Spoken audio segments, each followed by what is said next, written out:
ఆకాంక్షలు మీకు తెలియజేస్తున్నాము. పరిశుద్ధమైన బైబిల్ గ్రంథంలో కొన్ని లేఖనాలు మనం జ్ఞాపకం చేసుకుందాం. మత్తయి సువార్త 2వ అధ్యాయము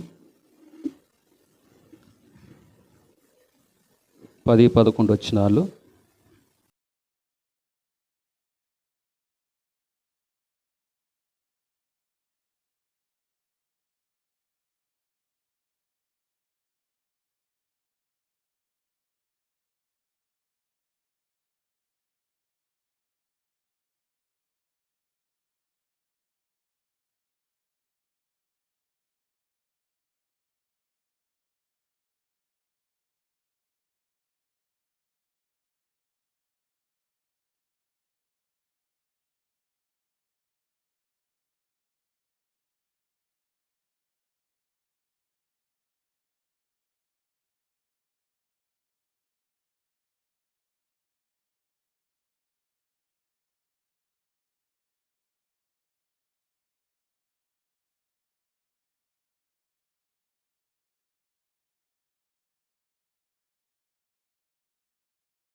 కొరకు శబ్దాంతరం ద్వారా వినేటువంటి వారందరి కొరకు విరిచి వడ్డించమని ప్రార్థిస్తున్నాం.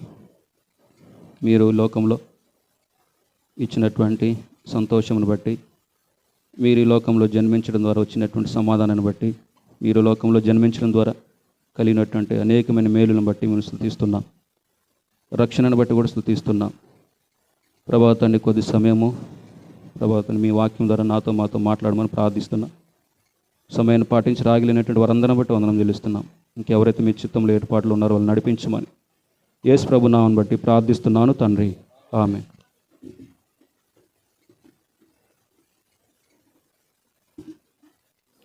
ఇక్కడ మనం చదువుకున్నటువంటి భాగంలో వారు ఆ నక్షత్రమును చూచి అని రాయబడుతూ వచ్చింది. ఎవరు వీరు అంటే మత్తయి సువార్త 2వ అధ్యాయంలో 1వ వచనంలో మనకు కనబడింది. చదువుకుందాం.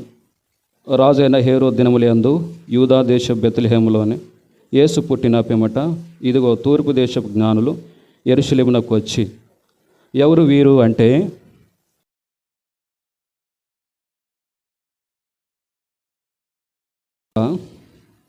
అద్భుతమైనటువంటి సంగతులు జరుగుతూ వచ్చినాయి. ఇక్కడ ఉన్నటువంటి తూర్పు దేశపు జ్ఞానులు ఒక నక్షత్రం చూశారు యేసు ప్రభు పుట్టినప్పుడు.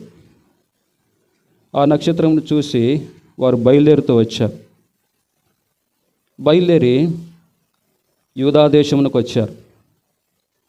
యూదా దేశంలో బెత్లెహేములో యేసు ప్రభు వారు పుట్టాడని తెలుసుకొని వారు తూర్పు దేశం నుండి బయలుదేరుతూ వచ్చారు. బయలుదేరినటువంటి జ్ఞానులు వారు అడుగుతున్నటువంటి మాట ఏంటంటే 2వ వచనంలో చదువుకుందాం. 2వ అధ్యాయం 2వ వచనం. యూదుల రాజుగా పుట్టినవాడెక్కడ ఉన్నాడు? అద్భుతమైనటువంటి ఆశ్చర్యమైన సంగతి. ఒక దేశ రాజు దగ్గరకు వచ్చి రాజు ఎక్కడ పుట్టాడని అడగడం అనేటువంటిది ఆశ్చర్యమైన సంగతి.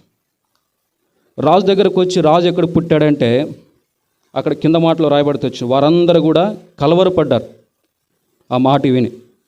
రాజు నేను ఆయన అనుకొని ఉండవచ్చు, హేరోదు అనుకొని ఉండవచ్చు, రాజుని నేను, మళ్ళీ నా కాడికి వచ్చి రాజు ఎక్కడ పుట్టాడు అంటున్నారు ఏంది అనుకొని ఆశ్చర్యపడవచ్చు. యేసు ప్రభు వారి జన్మ ఆశ్చర్యమైనటువంటిది. అందుకోసమే యెషయా గ్రంథములు మనం చదువుదాం. 9వ అధ్యాయం 6వ వచనం ఏమంటుంది?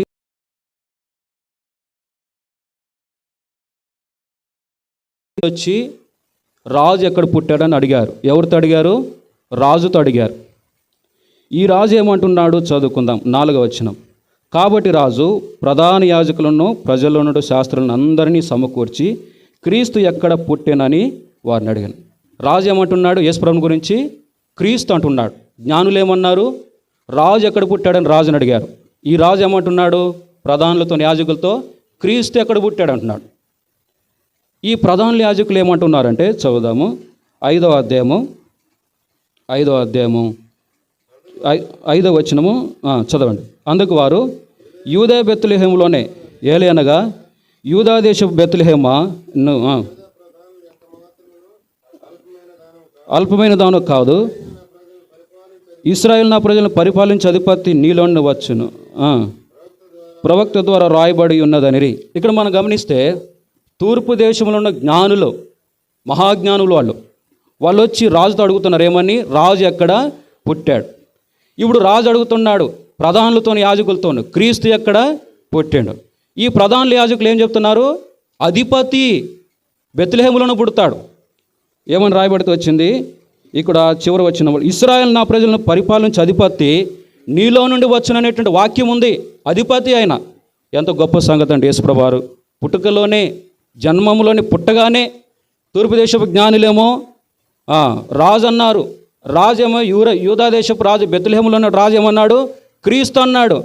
ప్రధాన యాజకులు ఏమన్నారు? అధిపతి అన్నారు.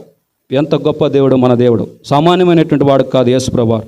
ఆయన జన్మంలోనే అద్భుతాలు, ఆశ్చర్యకరాలు జరుగుతూ వచ్చినాయి. ఈ మాటలన్నీ మనం గమనిస్తే ఈ జ్ఞానులు అన్నారు రాజు అని, రాజు క్రీస్తు అన్నాడు. ప్రధాన యాజకులు అందరిలో ఉన్నటువంటి వారందరూ అన్నారు అధిపతి అన్నారు. మన జీవితంలో మనం ప్రభువుని తెలుసుకున్నాం. మన జీవితంలో ఎలా ఉన్నాడు ప్రభు? ఆయనకున్నటువంటి స్థానం ఏంటి? జ్ఞానులేమో రాజుగా ఆయనను ఏం చేశారు? గౌరవించారు. ఆయనకి ఇవ్వాల్సిన ప్రాధాన్యత ఇచ్చారు.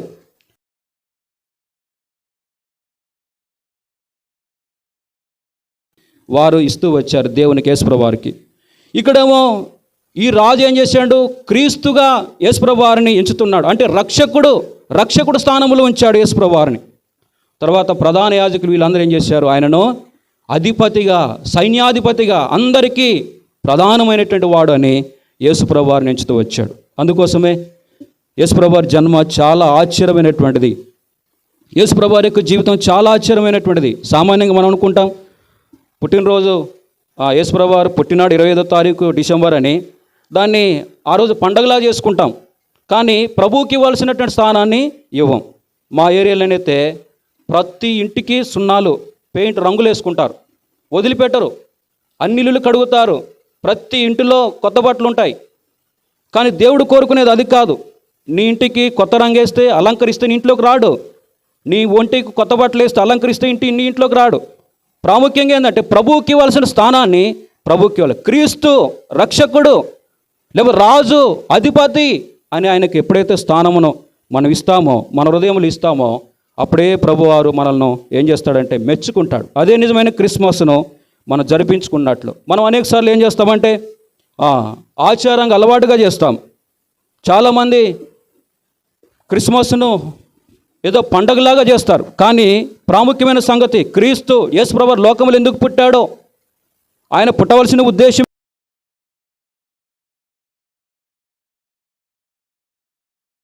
ఇవ్వాల్సినటువంటి స్థానముని ఇవ్వకుండా ఏదైతే దేవుడు వద్దంటాడో దాన్నే ఇస్తాడు. అందుకోసమే ఇక్కడ ఉన్నటువంటి యేసుప్రభువారు పుట్టిన తర్వాత ప్రాముఖ్యమైనటువంటి సందర్భాలు జరుగుతూ వచ్చినాయి. మన జీవితంలో కూడా ప్రభు రాజుగా ఉండాలి. యేసుప్రభువారు మనకు రాజు అయి ఉండాలి. ఒక రాజు వస్తున్నాడంటే, లేదా ఒక ముఖ్యమంత్రి వస్తున్నాడు అనుకోండి, అందరూ కూడా ఏం చేస్తారు?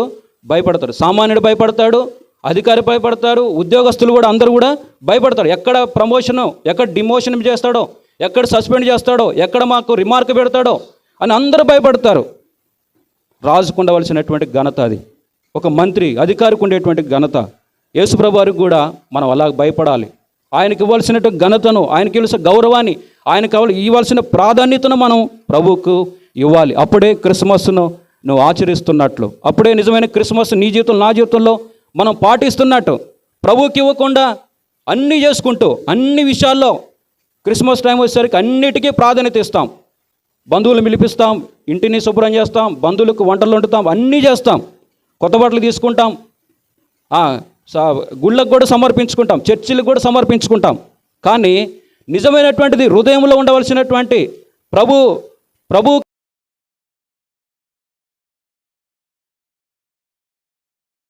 మనతో మాట్లాడుతున్నాడు. ఈ జ్ఞానులైతే ప్రభువును రాజుగా చూస్తూ వచ్చారు. రాజు అయితే క్రీస్తు రక్షకుడు అనుకున్నాడు. తర్వాత ఈ ప్రధానులు, యాజకులు అధిపతి అని ప్రభువును పొగుడుతూ వచ్చారు. ఆయనకి ఇవ్వాల్సిన స్థానాన్ని ఇస్తూ వచ్చారు. ఆ రీతిగా ఇవ్వడం ద్వారా ఇక్కడ ఉన్నటువంటి ఈ జ్ఞానులు ప్రభువును రాజుగా ఎంచుకోవడం ద్వారా వారు ప్రభువును చూడగానే వారు ఏం చేస్తూ వచ్చారంటే అత్యానంద భరితులైతే వచ్చారు. ప్రభువుకి ఇవ్వాల్సిన స్థానమును మనం ఎప్పుడైతే ఇస్తామో అప్పుడు మన జీవితంలో ఆనందం, అత్యానందము కలుగుతుంది. మనం గమనిస్తే ఈ జ్ఞానులు ఒక నక్షత్రాన్ని ఆధారం చేసుకొని ప్రయాణిస్తూ వచ్చారు. నక్షత్రం ఎప్పుడు కనపడింది? రాత్రిలో కనపడింది. రాత్రి అంతా ప్రయాణం చేయడము మనం ఆలోచిస్తే, పగలంతా ఏం చేయడము? ప్రయాణం ఆపుకోవడం. రాత్రి అంతా ప్రయాణం చేయడము, పగలు ప్రయాణాన్ని ఆపుకోవడము, ఎక్కడో బస చేయడం. వీళ్ళు రాత్రికాల సమయంలో ప్రయాణిస్తూ వచ్చారు. ఎందుకోసం అంటే వాళ్ళ గురి గమ్యం ఏంటి? నక్షత్రమును చూడాలి, లేకపోతే యేసుప్రభువారిని చూడాలి. నక్షత్రం ఎక్కడైతే ఆగుతుందో అక్కడి వరకు నడిపించబడాలి, యేసుప్రభువుని చూడాలి. వాళ్ళ గమ్యం అది. రాత్రికాల ప్రయాణం అంటే ఎంత కష్టం ఉంటుందో. పగలంటే ఎట్లయినా ప్రయాణం చేయొచ్చు, రాత్రికాల ప్రయాణము చాలా కష్టమైనటువంటిది. అయితే ఈ జ్ఞానులు రాత్రిలో బయలుదేరుతూ వచ్చారు. ఈ రాత్రుల్లో ఎన్నో ఆటంకాలు ఎదుర్కొని ఉండొచ్చు, ఎన్నో శ్రమలు వారు ఎదుర్కొని ఉండొచ్చు, ఎన్నో కన్నీటి పరిస్థితులు, ఎన్నో అపాయకరమైన పరిస్థితులు, ప్రమాదకరమైన పరిస్థితులు, ఎన్నో కొరతలు, లేమిలు వాళ్ళు ఎదుర్కొని ఉండొచ్చు ఈ రాత్రి ప్రయాణించేటప్పుడు. అయినా కూడా వారి గమ్యం ఏంటిది? ప్రభువును చూడాలి, యేసు ప్రభువును చూడాలి.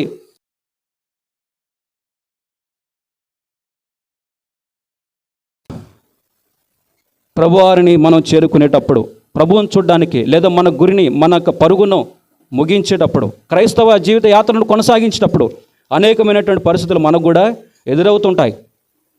ప్రభువును మనం చూడడానికి వెళ్ళేటప్పుడు, ప్రభువును ఆరాధించడానికి వెళ్ళేటప్పుడు, లేకపోతే పరలోకం చేరేంత వరకు క్రైస్తవ మార్గంలో వెళ్ళేటప్పుడు అనేక సార్లు మనకేమవుతాయి? చీకటి లాంటి పరిస్థితులు, ఎన్నో అపాయకరమైన పరిస్థితులు, అనారోగ్యాలు, ప్రమాదకరమైన పరిస్థితులు, ఎన్నో శ్రమలు, ఆటంకాలు, అభ్యంతరాలు మనకు కూడా ఎదురవుతుంటాయి. అయితే మనము వీటన్నిటిని ఏం చేయకూడదు? చూడకూడదు. ప్రభువు వైపు, నక్షత్రం వైపు వాళ్ళు చూస్తూ వచ్చారు. ప్రభువును ఆరాధించేంత వరకు, ప్రభువును చూసేంత వరకు, యేసు ప్రభువును చూసేంత వరకు వారు ప్రయాణమును కొనసాగిస్తూ వచ్చారు. మన జీవితంలో కూడా ప్రభువును చూసేంత వరకు, ప్రభువును ఆరాధించేంత వరకు, లేకపోతే పరలోకం చేరేంత వరకు ఈ మార్గంలో మనకు కూడా చీకటి లాంటి పరిస్థితులు ఎదురవుతుంటాయి. వాటిలో మనము అన్నిటిని ఎదుర్కొంటూ వెళ్ళాలి, అన్నిటినీ ఎదుర్కొంటూ వెళ్ళాలి. ఇక్కడ జ్ఞానులకైతే ఆ సమయంలో నక్షత్రాన్ని చూపించి వారిని ప్రయాణింపజేస్తూ వచ్చాడు దేవుడు. ఒక నక్షత్రాన్ని వాళ్ళకి పెట్టి, ఈ నక్షత్రాన్ని బట్టి మీరు నడవండి అని చెప్తూ వచ్చాడు. వారి జ్ఞానులు నక్షత్రాన్ని కనుక్కొని నక్షత్రం యొక్క అడుగుజాడలు నడుస్తూ వచ్చారు.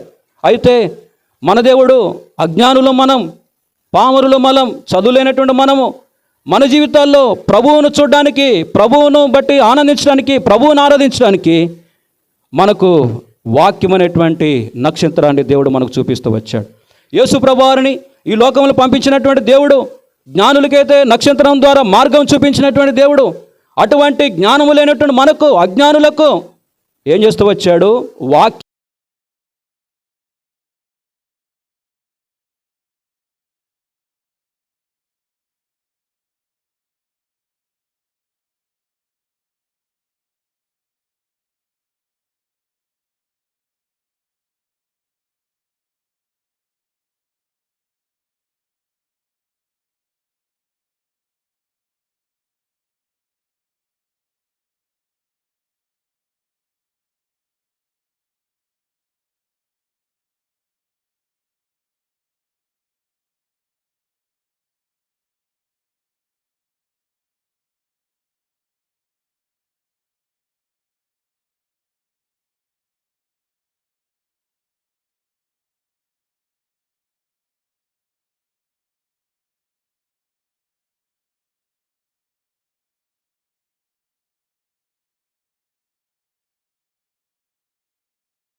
దేవుడు వారి అపరాధములు వారి మీద మోపక క్రీస్తునందు లోకమును తనతో సమాధానపరచుకొనొచ్చు ఆ సమాధాన వాక్యమును మాకు అప్పగించాను.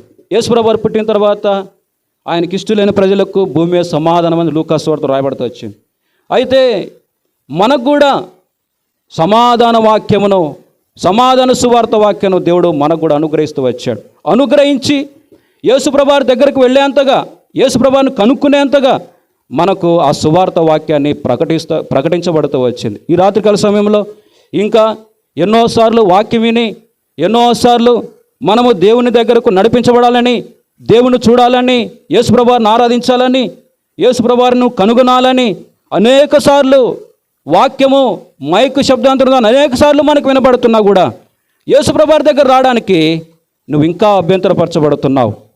ఆనాడు ఉన్నటువంటి పరిస్థితులు, ఆనాడు జ్ఞానులకు ఇచ్చినటువంటి ఆ యొక్క నక్షత్రమును వారు ఏ రీతిగా వెంబడిస్తూ వచ్చారో ఈ దినాల్లో కూడా దేవాదేవుడు అజ్ఞానములు ఉన్నటువంటి మనకు వాక్యమును అనుగ్రహించి వాక్యము ద్వారా ప్రభు దగ్గర రా.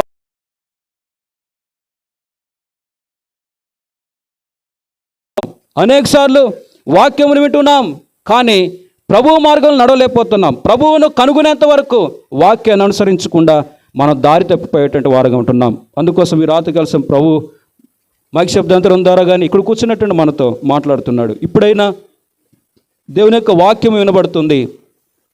ఇప్పుడైనా సమాధాన వాక్యం నీ దగ్గరకు వచ్చింది. ఈ వాక్యాన్ని అనుసరిస్తే, ఈ వాక్యమును బట్టి మనం నడుచుకుంటే ప్రభువును మనం ఏం చేయగలుగుతామో చూడగలుగుతాం. యేసుప్రభువారిని చూడగలుగుతాం. యేసుప్రభువారిని చూస్తే ఏం కలుగుతుంది అంటే మనం చదువుకున్నాము మత్తయి సువార్త 2వ అధ్యాయం 11వ వచనంలో, వారు ఆ నక్షత్రమును చూచి అత్యానందభరితులై ఇంటిలోనికి వచ్చి. అప్పటి వరకు వారికి ఆనందం ఉందా? ఉంది, కానీ అత్యానందము లేదు. వారుకున్నటువంటి ఆనందము లోక సంబంధమైన ఆనందం, వారుకున్నటువంటి సంతోషము లోక సంబంధమైన సంతోషం. ఇప్పుడైతే వారు అత్యానందభరితులైతే వచ్చారు, ఎప్పుడైతే వారు నక్షత్రాన్ని అనుసరించి ప్రభువును చూస్తూ వచ్చారో, యేసుప్రభువును చూశాడో, అప్పుడు వారిలో పట్టలేనంత ఆనందం. ప్రియమైనటువంటి వారులరా, ఇంకా ఆనందము సంతోషము ఈ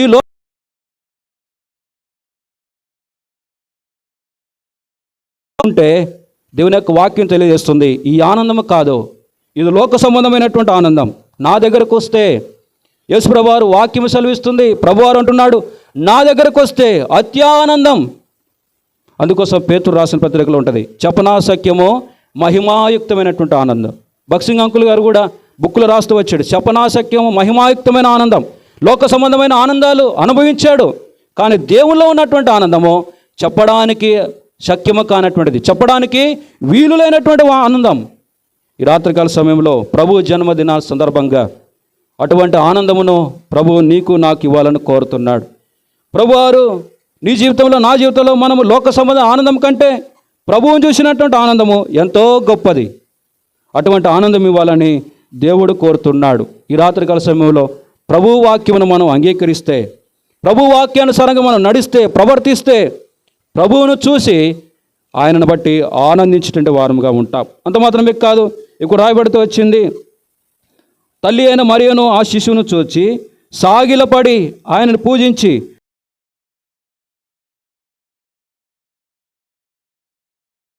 వారికి సమర్పించారు. బంగారమును సాంబ్రాణి బోలములు వాళ్ళ దగ్గర తీసుకొని పోయినంత కూడా వాళ్ళు ఉన్నటువంటి ఆనందములో సంతోషములో ఆయనకు మొత్తము సమర్పిస్తూ వచ్చారు.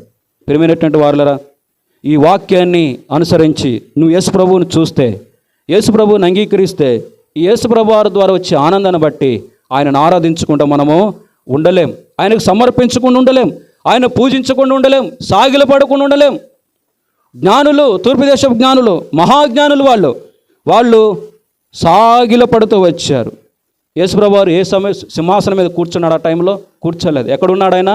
పశువుల పాకలో. చదువుదాం మాట 2వ అధ్యాయము లూకాసు వార్త 2వ అధ్యాయము 7వ వచనం. లూకాసు వార్త 2వ అధ్యాయము 7వ వచనం. తన తొలుచూలు కుమారుని కని పొత్తుగుడ్డలతో చుట్టి సత్రములో వారికి స్థలము లేనందున ఆయనను పశువుల తొట్టిలో పరుండబెట్టి. ఎక్కడ పరుండబెట్టాడు? పశువుల పాకలో ఉన్నాడు.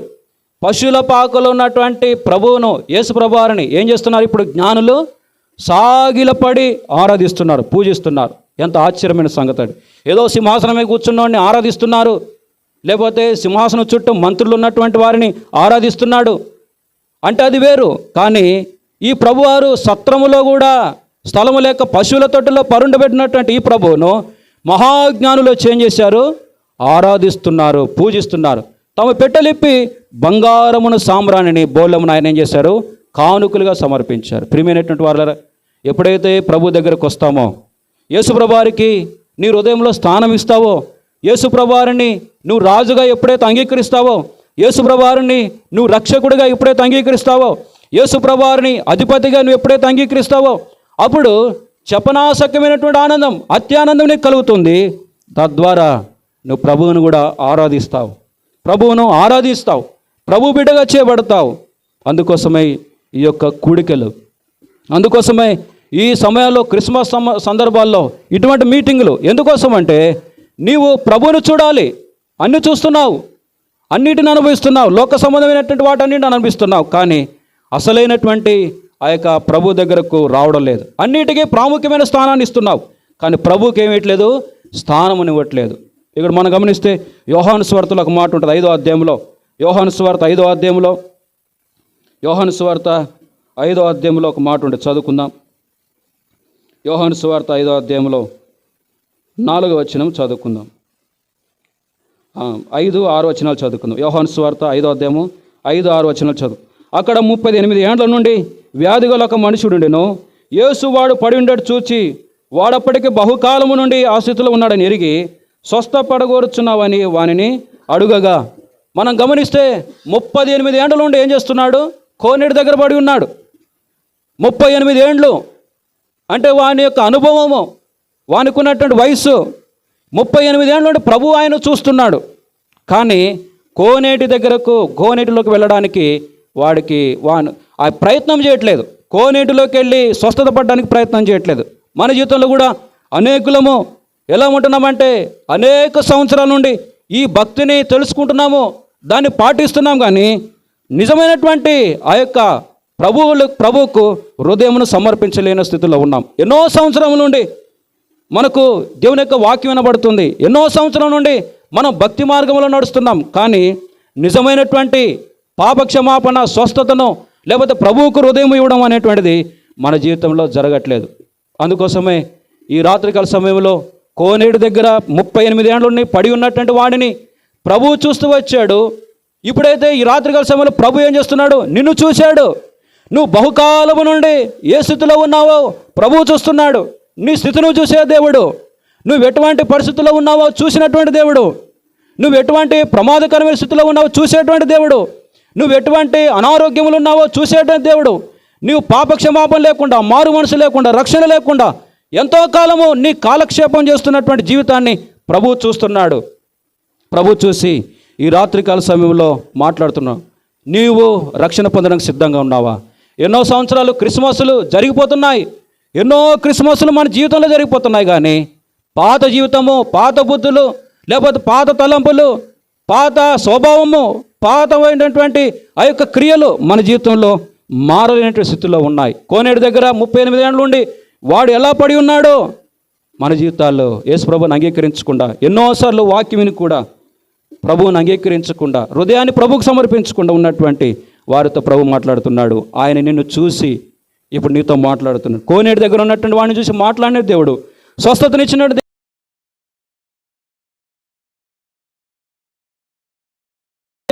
నువ్వు లే. ఎంతో కాలము ఆచారంలో ఉన్నావు, ఎంతో కాలం అలవాట్లో ఉన్నావు, ఎంతకాలము ప్రభువుకు హృదయం ఇవ్వకుండా అలవాట్లో కొనసాగుతున్నావు, పండుగలు ఆచరిస్తున్నావు, కానీ అది కాదు. నువ్వు స్వస్థపడాలి, నువ్వు స్వస్థత పడాలి, నువ్వు బాగుపడాలి, నీవు రక్షణ పొందాలని ప్రభువారు ఏం చేస్తూ వచ్చాడు, ఈ రాత్రికాల సమయంలో మాట్లాడుతున్నాడు. నువ్వు చేసేటువంటి ఆచారాలు, నువ్వు చేసేటువంటి అలవాట్లు, పద్ధతులు ఏది కూడా ప్రభుకి ఇష్టం ఉండదు. హృదయము కోరుకున్నటువంటి దేవుడు, నువ్వు పడి ఉన్న చోటును లేపేటువంటి వాడు, పడిన వారిని లేపేటువంటి దేవుడు. కీర్తన గ్రంథం 107వ అధ్యాయము, కీర్తన గ్రంథము 107వ అధ్యాయం, కీర్తన గ్రంథం 107వ అధ్యాయము 20వ వచనం చదువుకుందాం. కీర్తన గ్రంథము 107వ అధ్యాయము 20వ వచనము మనమదు. ఆయన తన వాక్కును పంపి వారును బాగు చేసెను, ఆయన వారు పడిన గుంటలో నుండి వారిని విడిపించాను. ప్రియమైనటువంటి వాళ్ళరా, ఎంతో కాలము ప్రభువుకు హృదయం వేయకుండా ఏ స్థితిలో ఉన్నావో అదే స్థితిలో ఉండి, కోనేటి దగ్గర ఉన్నటువంటి 38 ఏండ్ల నుండి ఎక్కడ ఉన్నాడో అక్కడే ఉండి స్వస్థత కోరుకోకుండా ఉన్నటువంటి వాని జీవితంలాగా మన జీవితం కూడా అనేక సంవత్సరాల నుండి, నీ జీవితం కూడా అనేక సంవత్సరాలు ఎక్కడున్నావో అక్కడే ఉండి రక్షణ, మారు మనసు, పాపక్షమణ, బాప్టిజం లేకుండా ప్రభువుకు హృదయం వేయకుండా ఉన్నటువంటి స్థితిని ప్రభు అంటున్నాడు. నీవు పడి ఉన్నటువంటి స్థితిలో నుండి ఆయన నిన్ను విడిపించే దేవుడు. పడిన వారిని, లేకపోతే రక్షణ లేనటువంటి వారికి ఆయన వాక్కును పంపించి బాగు చేసి విడిపించేటువంటి దేవుడు. ఆయన వాక్యము ఏం చేసేదంటే పడిన వారు లేపేటువంటి వాక్యం. దేవుని యొక్క వాక్యం విడిపించే వాక్యం. యోహాను సువార్త మొదటి వచనంలో వాక్యం ఎవరు? దేవుడు. పడినటువంటి వారిని విడిపించే దేవుడు, లేకపోతే స్వస్థత లేనటువంటి వారిని, రక్షణ లేనటువంటి వారిని రక్షణలో నడిపించే దేవుడు, బాగు చేసే దేవుడు. ఆ దేవుడు రాత్రికాల సమయంలో మాట్లాడుతున్నాడు. నీ ఉన్న స్థితి, నువ్వు ఎంతకాలం ఆ స్థితిలో ఉంటావు? ఎంతకాలము అటువంటి స్వస్థత లేని, లేకపోతే హృదయమును దేవునికి అప్పగించకుండా ఆచారాలు అలవాట్లు, నువ్వు పద్ధతుల్లో, లోక సంబంధ పద్ధతుల్లో నువ్వు ఎంతకాలం ఉంటావు?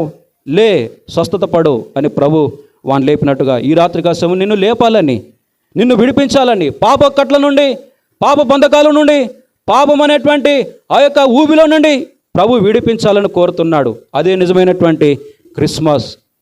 ఎప్పుడైతే నువ్వు విడిపించబడతావో, ఎప్పుడైతే నువ్వు లేస్తావో, ఎప్పుడైతే దేవునికి నువ్వు హృదయాన్ని అప్పగిస్తావో, దేవుని ఆరాధిస్తావో, అదే నిజమైనటువంటి క్రిస్మస్. ప్రియమైనటువంటి వాళ్ళరా, ఆ రీతిగా ఉండాలని దేవుడు కోరుతున్నాడు.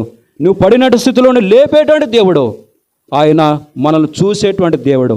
అంత మాత్రమే కాదు, యోహాను సువార్త 5వ అధ్యాయం, యోహాను సువార్త 6వ అధ్యాయం, యోహాను సువార్త 6వ అధ్యాయము 68వ వచనం.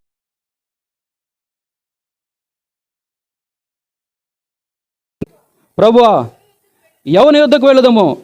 నీవే నిత్యజీవపు మాటలు గలవాడు. ప్రియమైనటువంటి వారులరా, మన దేవుడు పడినటువంటి గుంటలో నుండి మనల్ని చూసి మనల్ని లేపి విడిపించే దేవుడు. అంత మాత్రమే కాదు, మన దేవుడు ఎటువంటి వాడు? ఆయన మాటలు నిత్యజీవపు మాటలు. ఆయన మాటల్లో నిత్యజీవం ఉంది. అందుకోసం యోహాను సువార్త 4వ అధ్యాయంలో 24 వచ్చిన, నా మాట విని నన్ను పంపిన వాని యందు విశ్వాసం ఉంచువాడు నిత్యజీవము గలవాడు, వాడు తీర్పులో మరణంలో నుండి జీవములను దాటి. దేవుని మాట ఎటువంటిదంటే మరణంలో నుండి జీవములో నడిపించేటువంటి మాట, నిత్య నరకము నుండి, అగ్నిగుండము నుండి, పాపము నుండి, పాప శిక్ష నుండి తప్పించేటువంటి మాటలు. అందుకని పేతురు అంటాడు, అయ్యా మేము ఎక్కడికి వెళ్తామో, ఎక్కడికి వెళ్ళగలమో? నీవే నిత్యజీవపు మాటలు కలిగినటువంటి దేవుడవు. అందుకోసమే కీర్తన 119వ అధ్యాయం ఉంటుంది, నీ వాక్యము నన్ను బ్రతికించున్నది, నా బాధలు ఇదే నాకు నెమ్మది. దేవుని యొక్క వాక్యం బ్రతికించేది, నెమ్మదినిచ్చేది. మనతో మాట్లాడే ప్రభు మాట నిత్య జీవానికి సంబంధించిన మాటలు. ఆయన మాట్లాడేది ఏది కూడా వ్యర్థమైనటువంటి మాటలు కాదు. ఆయన మాట్లాడేది ఏది కూడా సామాన్యమైనటువంటి మాటలు కాదు. ప్రతి మాట కూడా ఎక్కడ తీసుకోవడానికి? నిత్య జీవాన్ని తీసుకోవడానికి. ఆయనే నిత్య జీవ మాటలు కలిగినటువంటి దేవుడు, ఆయన మాట్లాడేటువంటి దేవుడు. ఆ జ్ఞానులకైతే ఆయన రాజు అని అర్థం చేసుకున్నారు, రాజు అయితే క్రీస్తు అని అర్థం చేసుకున్నాడు.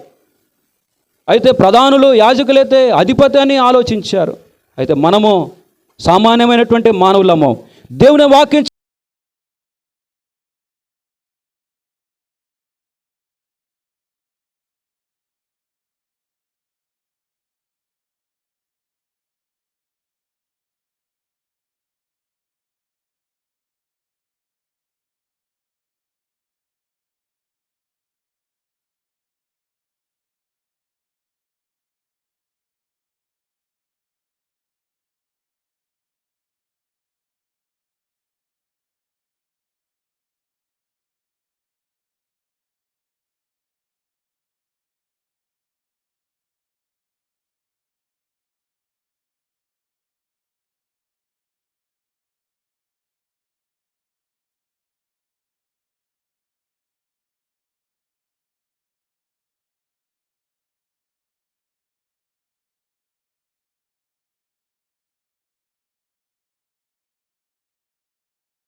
నేను చేసినవన్నీ నాతో చెప్పిన ఈయన.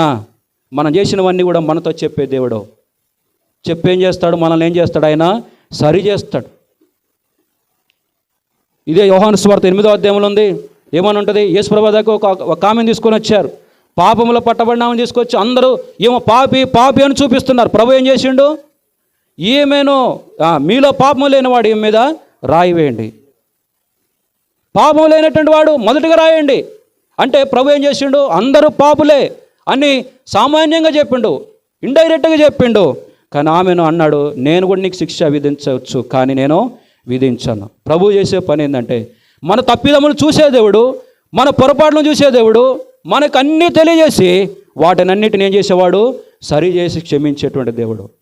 అటువంటి దేవుడు యేసుప్రభువు వారు. ఆయన దగ్గరకు నువ్వు రావాలని ఇష్టపడుతున్నాడు. ఆయన క్రీస్తు లోకరక్షకుడు. ఇదే అధ్యాయము యోహాను సువార్త 4వ అధ్యాయము చదువుకుందాము. 42వ వచనం. యోహాను సువార్త 4వ అధ్యాయము 42వ వచనం చదువుకుందాం. మా మటుకు మేము విని ఈయన నిజంగా లోకరక్షకుడని తెలుసుకొని నమ్ముతున్నాం. ఏం చేస్తున్నారు? అందరూ తెలుసుకొని ఏమని నమ్ముతున్నారు? లోకరక్షకుడు. మా మట్టుకు మేము ఆయన గురించి విన్నాం, ఈయన నిజంగానే లోకరక్షకుడు అని తెలుసుకొని నమ్మారు. చాలామంది ఇప్పుడు ఉన్నటువంటి కాలంలో నిజముగా లోకరక్షకుడు అని తెలుసుకుంటున్నారు, కానీ ఏం చేయట్లేదు? నమ్మట్లేదు. హృదయాన్ని దేవునికి ఇవ్వట్లేదు. హృదయంలో యేసుప్రభువుని రాజుగా ఆయనకు ఇవ్వాల్సినటువంటి స్థానముని ఇవ్వట్లేదు. హృదయంలో క్రీస్తుగా ప్రభువుకి ఇవ్వాల్సిన స్థానాన్ని ఇవ్వట్లేదు. హృదయంలో అధిపతిగా, సైన్యాధిపతిగా యేసుప్రభువుకి ఇవ్వాల్సిన ఘనతను, స్థానాన్ని ఇవ్వట్లేదు. ఏం చేస్తున్నారు? తెలుసుకొని వదిలిపెడుతున్నారు. అందుకోసమే అది కాదు క్రిస్మస్ అంటే. నువ్వు తెలుసుకోవడం ద్వారా ప్రభు సంతోషించడు. నువ్వు తెలుసుకోవడమే కాదు, ఏం చేయాలి? నమ్మాలి. నిజముగా నమ్మాలి. నిజముగా లోకరక్షకుడు నమ్మాలి. చాలామంది తెలుసుకుంటారు. ఏమంటారు? యేసుప్రభువు వారు మంచి దేవుడయ్యా, గొప్ప దేవుడు, మంచోడు, శిలువలో ప్రాణం పెట్టలు, ఎటువంటి తప్పు చేయలేదు, ఒక చెంప కొడితే ఇంకో చెంప ఇవ్వమన్నాడు అంటారు, కానీ హృదయంలో ఏం చేయరు? ప్రభువుని స్వీకరించడు. చర్చిల దగ్గరకు వస్తారు, మా మందిరం కాడికి కానీ, ఇక్కడ ఆర్సీఎం చర్చి కాడికి కానీ పోయేటోళ్ళు అందరూ ఏం చేస్తారు? చెంపలు వేసుకొని పోతారు, కానీ హృదయమును ప్రభువుకి అప్పగించారు. అయితే ఈ రాత్రికాల సమయంలో అది కాదు క్రిస్మస్ అంటే. ప్రభువుని గురించి ఎన్నో సంవత్సరాలు, ప్రభువుని గురించి ఎన్నో వాక్యాలు వినడం కాదు. ప్రభు కోరుకునేది ఆయనను మనం ఏం చేయాలి? నమ్మాలి. లోకరక్షకుడు నమ్మాలి. ప్రియమైనటువంటి వాళ్ళరా, ఇంకా ప్రభువును నమ్మకపోతే, ఇంకా ప్రభువును స్వీకరించకపోతే, ఇంకా ప్రభువుకు ఇవ్వాల్సినటువంటి స్థానముని ఇవ్వకపోతే, ప్రభువుకి ఇవ్వాల్సిన ఘనతను ఇవ్వకపోతే, ప్రభువుకి ఇవ్వాల్సినటువంటి స్థానమును, మర్యాదను, గౌరవాన్ని ఇవ్వకపోతే, నీ జీవితంలో ఎన్ని చేసినా కూడా ఎన్ని కూడా వ్యర్థం. దాన్ని బట్టి ప్రభువు సంతోషించాడు. నీ ఇంటికి రంగులు వేసుకుంటే కాదు, నీ ఒంటికి కొత్త బట్టలు వేసుకుంటే కాదు, బంధువులు పిలిచి అనేకమైనటువంటి భోజనాలు, మంచి వంటలు వండడం కాదు క్రిస్మస్ అంటే. క్రిస్మస్ అంటే ఏంటంటే ప్రభువుకి ఇవ్వాల్సినటువంటి స్థానాన్ని ప్రభువుకు ఇవ్వాలి. హృదయంలో ప్రభువును నువ్వు స్వీకరించాలి. ఆయన రాజు అని నమ్మాలి, క్రీస్తు అని నమ్మాలి, అధిపతి అని నమ్మాలి. సామాన్యం ఏంటంటే మనము ఆయనను వాక్యం ద్వారా ఏమి నమ్మాలంటే ఆయన పడినటువంటి వారిని చూసేటువంటి దేవుడని నమ్మాలి. మన స్థితిని చూసి మనల్ని విడిపించే దేవుడని నమ్మాలి. తర్వాత మనతో మాట్లాడేటువంటి దేవుడని నమ్మాలి. మనతో మాట్లాడేటువంటి దేవుడు, నిత్యజీవం మాట్లాడగలిగినటువంటి దేవుడు, ఆయన లోకరక్షకుడని మనం తెలుసుకోవాలి. మనం చేసినవని మనతో చెప్పేటువంటి దేవుడు అని తెలుసుకోవాలి. అలా తెలుసుకోవాలని కోరి ఈ రాత్రికాల సమయంలో దేవుడు మనతో మాట్లాడుతున్నాడు. ఇంకా పడి ఉన్నటువంటి స్థితులను ఉంటే ప్రభు ఈ రాత్రికాల సమయంలో అంటున్నాడు, నేను నీ కోసం వచ్చాను. ఈ లోకంలో జన్మించింది ఎందుకో మన సమయం లేదు చెప్పడానికి. మత్తయి సువార్తలు ఉంటాయి. చీకటిలోనూ మరణాంధకారములో ఉన్న ప్రజలు, ఆనందము లేనటువంటి ప్రజలకు, దుఃఖములు ఉన్న ప్రజలకు, నిట్టూర్పులు ఉన్న ప్రజలకు, దేవునికి దూరస్తులంగా ఉన్నటువంటి ప్రజలకు, దేవుడు అంటే ఎవరో అని తెలుసుకోవడానికి సిద్ధంగా ఉన్నటువంటి ప్రజలకు దేవుడు ఏం చేశాడు? ఆయన క్రీస్తుగా లోకములో పుట్టి వాళ్ళ మరణములో నుండి, చీకట్లో నుండి, అంధకారములను విడిపిస్తూ వచ్చాడు. ప్రియమైనటువంటి వాళ్ళరా, యేసుప్రభువు వారు పుట్టిన ఉద్దేశం ఏంటంటే నీ చీకటిలో నుండి, మన చీకటిని విడిపించడానికి, మరణకరమైన పరిస్థితుల్లో నుండి, నరకము నుండి, అగ్నిగుండం మనం తప్పించడానికి, ఆయన నిత్యజీవనకు తీసుకొని పోవడానికి ఈ లోకములో మన కొరకే జన్మించినటువంటి దేవుడు. నిత్యానందము, చెప్పనాశక్యమైనటువంటి ఆనందము, సమాధానము, సంతోషము నీకు నాకు ఇవ్వడానికి లోకంలో జన్మించినటువంటి దేవుడు. ఆయనను నువ్వు అంగీకరిస్తే, నీ హృదయంలో చేర్చుకుంటే ప్రభు వారు నీకు అత్యానందము కలిగిస్తాడు. ప్రభు నీకు సహాయం చేస్తాడు. ప్రభు నీ హృదయంలో నెమ్మదిని ఉంచుతాడు, సమాధానం ఉంచుతాడు, సంతోషం ఇస్తాడు, ఆనందం ఇస్తాడు. అది ఎవరు కూడా ఇవ్వనంటూ ఆనందం ప్రభు ద్వారా నీకు కలుగుతుంది. అందుకోసం ప్రభువుకు మొదటిగా నీ హృదయంలో స్థానం ఇవ్వు. అదే నువ్వు క్రిస్మస్ను ఆచరించినట్లు. వారితో ప్రభు కొరకై మీ హృదయాన్ని అప్పగించి ప్రభు బిడ్డలుగా చేయబడి ప్రభు ద్వారా దీవించబడినట్లు ప్రభు వాక్యం మనకు సహాయం చేయనుగాక.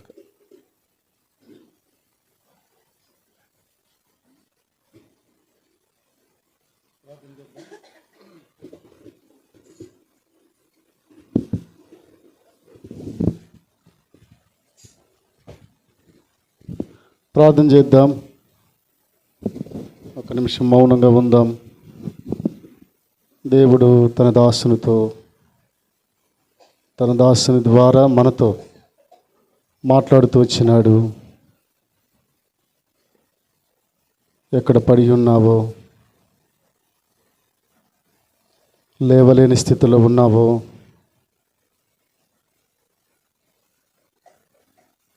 పడిన వారిని లేవనెత్తటానికి ప్రభువైన యేసుక్రీస్తు వారు వచ్చారు.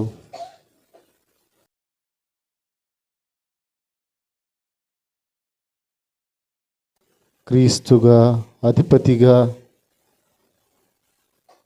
ఆయనను నువ్వు నమ్ముచున్నావా? ఆయనందు నువ్వు విశ్వాసం ఉంచుతున్నావా? ఆ కోనేరు దగ్గర పడిన వాడిని వలె లేవలేని స్థితిలోనికి వెళ్ళిపోతున్నావేమో.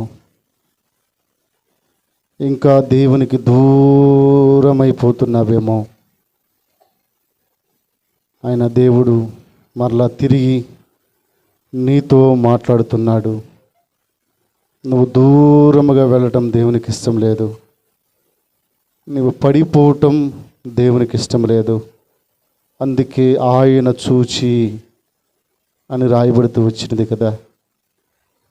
కాబట్టి ప్రియమైన వారులారా, ఈ రాత్రికాల సమయంలో నీ వైపు దేవుడు చూస్తున్నాడు.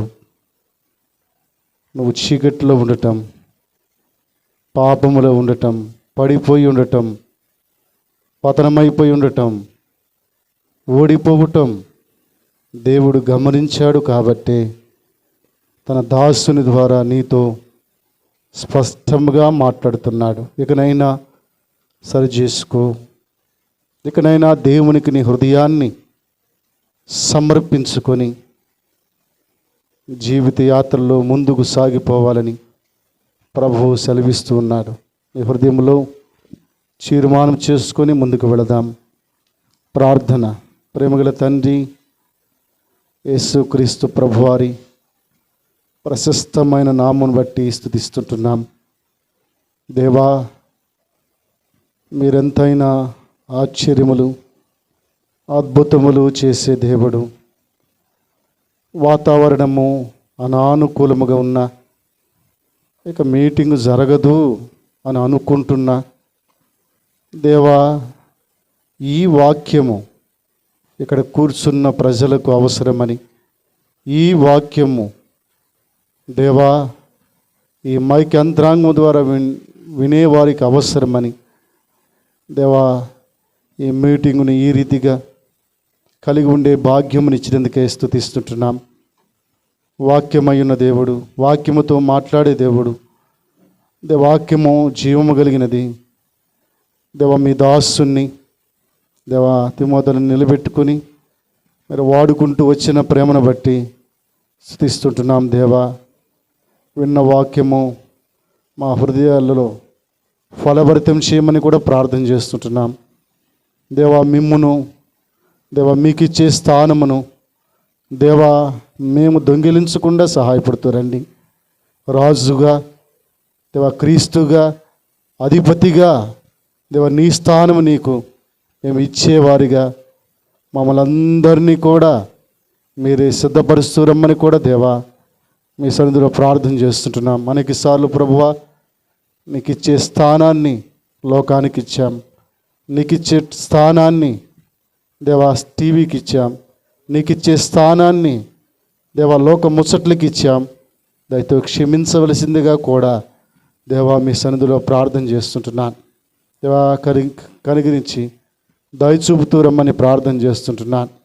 అదే రీతిగా దేవా ఈ మైక్ యంత్రాంగం ద్వారా ఎందరైతే విన్నారో వారి హృదయాలు కూడా కదిలించబడినట్లు వారిని మీరు సిద్ధం చేయమని ప్రార్థన చేస్తుంటున్నాను.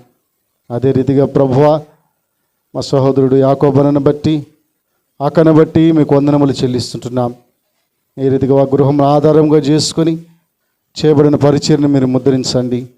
యాకోబన్న ఉద్యోగ బాధ్యతల్లో సహాయపడుతురండి. ఆకను కూడా దీవించము.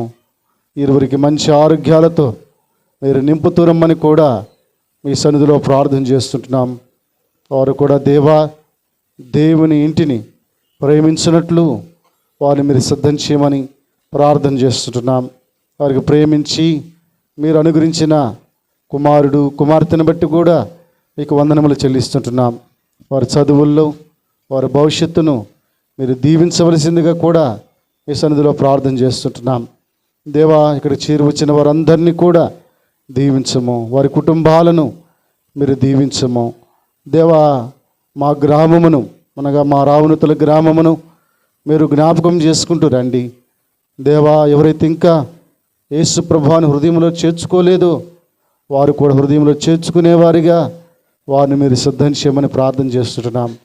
ఎవరైతే హృదయాలను కఠినపరుచుకుంటున్నారో దేవా, ఫరోకి మాదిరిగా దేవా వారి హృదయాలను కూడా దేవా కదిలించవలసిందిగా కూడా మీ సన్నిధిలో ప్రార్థన చేస్తూ వందనములు చెల్లిస్తూ దేవా, రేపటి దినం ప్రత్యేకించి క్రిస్మస్ కొరకై దేవా మీరు మమ్మల్ని అందరినీ కూడా సిద్ధపరుస్తూ రమ్మని వందనములు చెల్లిస్తూ యేసు ప్రభువారి నామములో ప్రార్థించి వేడుకొనుచున్నాము తండ్రి.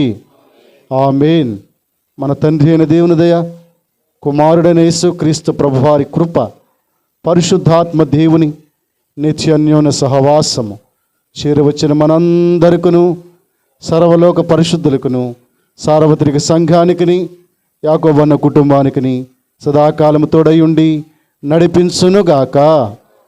ఆమేన్. అందరికీ ప్రైజులాడ్. అందరికీ ప్రైజులండి. అందరికీ ప్రైజులాడ్.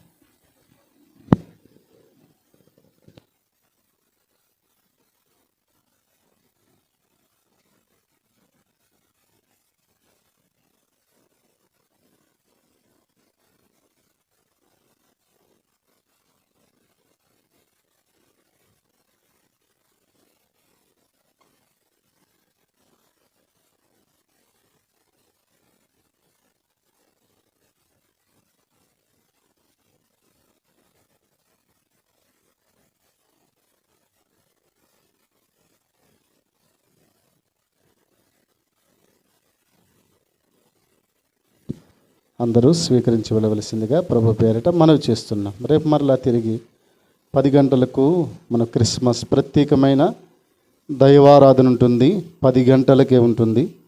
దయచేసి అందరూ కూడా సమయానికి రావాల్సిందిగా ప్రభు పేరిట మనవి చేస్తున్నాం. అదే రీతిగా ప్రియమైన వారులారా, రేపు మరలా సాయంత్రము 7 గంటలకి మన సహోదరుడు కాలేబన్న వారి యొక్క గృహంలో ప్రత్యేకమైన ఈ క్రిస్మస్ సువార్త కూడికుంటుంది.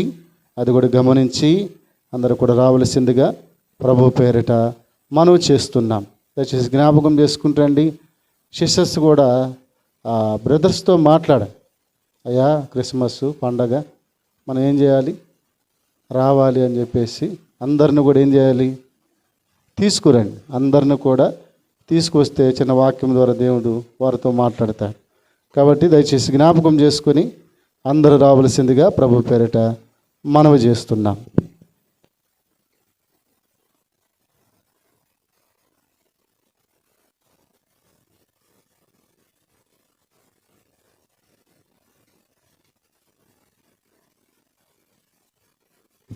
అదే రీతిగా మోటో కార్డ్స్, క్యాలెండర్స్ కూడా ఉన్నాయి.